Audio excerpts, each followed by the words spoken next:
tributes are continuing to pour in for Rob Reiner, who made several widely beloved movies, of course, including When Harry Met Sally, Stand By Me, The Princess Bride, This Is Spinal Tap. But even after proving himself behind the camera, he continued to light up our screens as an actor.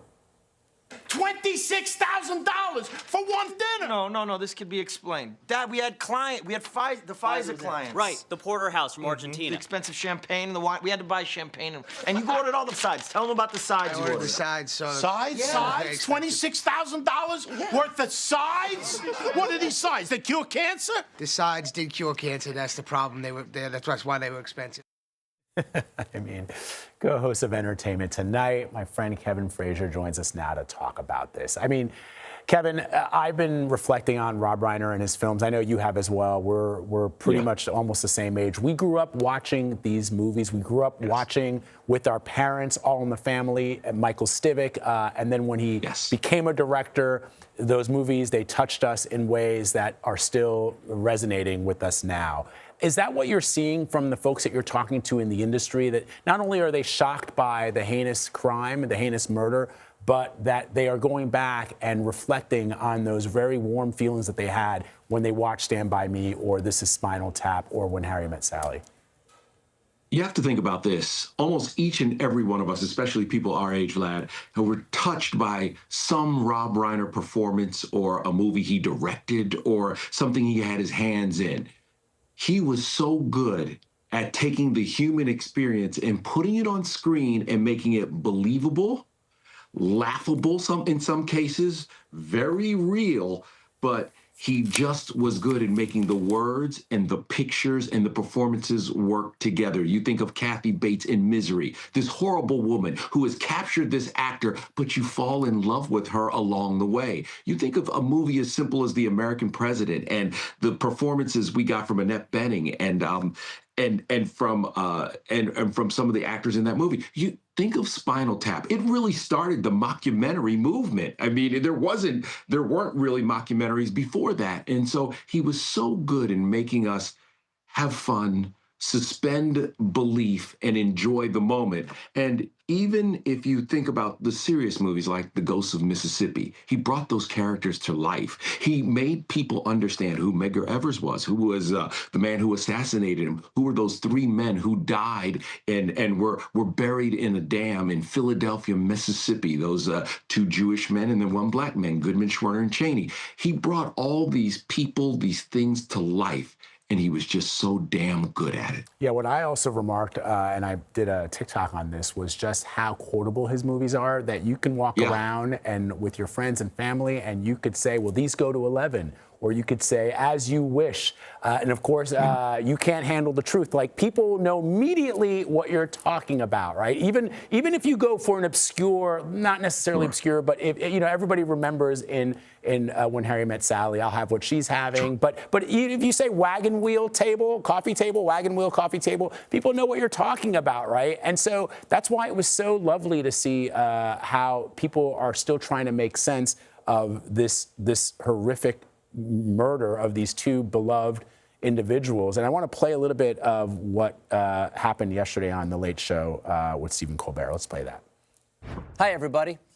Normally, we start the show with a short cold open about a major news story of the day, but after the terrible news this past weekend, the horrifying Hanukkah massacre at Bondi Beach, the tragic shootings at Brown University, and the heartbreaking deaths of Rob and Michelle Reiner, all the major stories are too dark for that. Other people's tragedy is sacred ground, and we try very hard not to walk there. But we are going to do a comedy show tonight in light of and in spite of the darkness. So, Kevin, you've been covering entertainment practically your whole career. What is, for people who are watching us now, and I get it, sometimes the news is so dark and so bleak, people don't want to laugh. But what is the role of entertainers now? What are they saying to you about as to how they are going to think about their craft in the days and weeks and months ahead? Think about this. Stephen Colbert is a human being, and many of us in these moments, we pause, and as we digest all these things that are happening around the world, we're seeing pictures quicker than ever. it can overwhelm you. And sometimes you need that moment of escape that entertainment and sports bring you as we try to digest all the things going on in our world. You know, we can at any moment tell or remind or remember where we were when a man walked into an elementary school and shot down a bunch of kindergartners, or a plane flew into a building, or these horrific things that happened this weekend. I can remember exactly where I was. And as you take it all in and you try to handle it, eventually you just need a moment. It doesn't mean that we don't care about these things. It doesn't mean that they don't affect us, but it can get so heavy that it makes the world feel dark. And so I think for a lot of these entertainers, it is their job to digest the moment and understand how to help us get through it. And I think that's what Stephen Colbert was doing. I think that's what we've seen Jimmy Kimmel do in the past. That's what so many entertainers have done for us over and over and over again. I mean, when I saw that tweet from the president, after standing outside at that house, I was so disgusted because I saw the reactions of the people who loved those two people who were inside that home. And at that moment, it wasn't the moment for politics or a chance to dig at somebody. It was a moment where we had to kind of try and come to terms with this horrific thing that happened to a man who brought us so much joy. Forget the politics. I'm talking about those two people, their last moments, grappling with their child, fighting for their lives.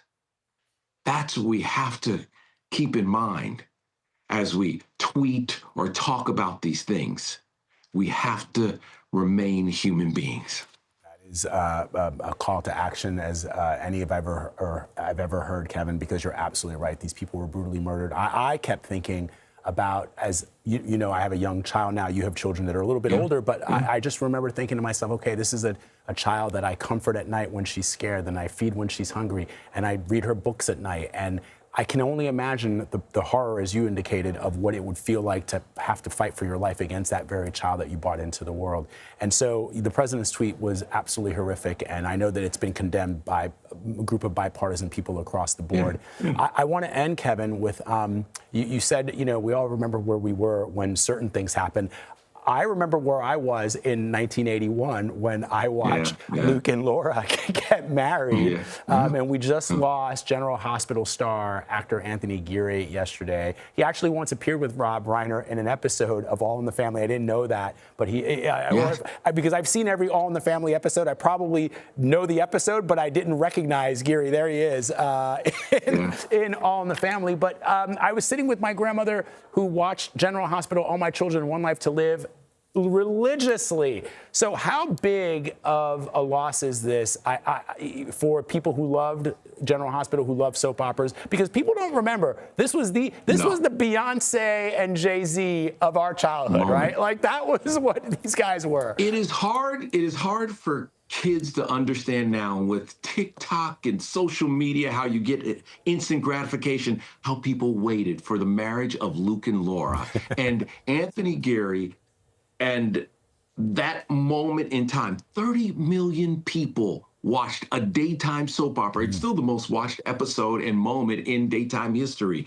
And so there was this connection with those two. Jeannie Francis, of course, played Laura, but there was this love affair that we had with those two people whose relationship, by the way, started with a horrific crime. Let's not forget that. And it built into something that became a part of American television history. And when we wind back even further and we look at these two men who passed away on the same day, but they played in a groundbreaking episode of All in the Family, where Anthony Geary played a gay man confronting Archie Bunker. I remember and helping now. Archie Bunker understand, helping him understand. That was Anthony Geary. I remember now. Yes.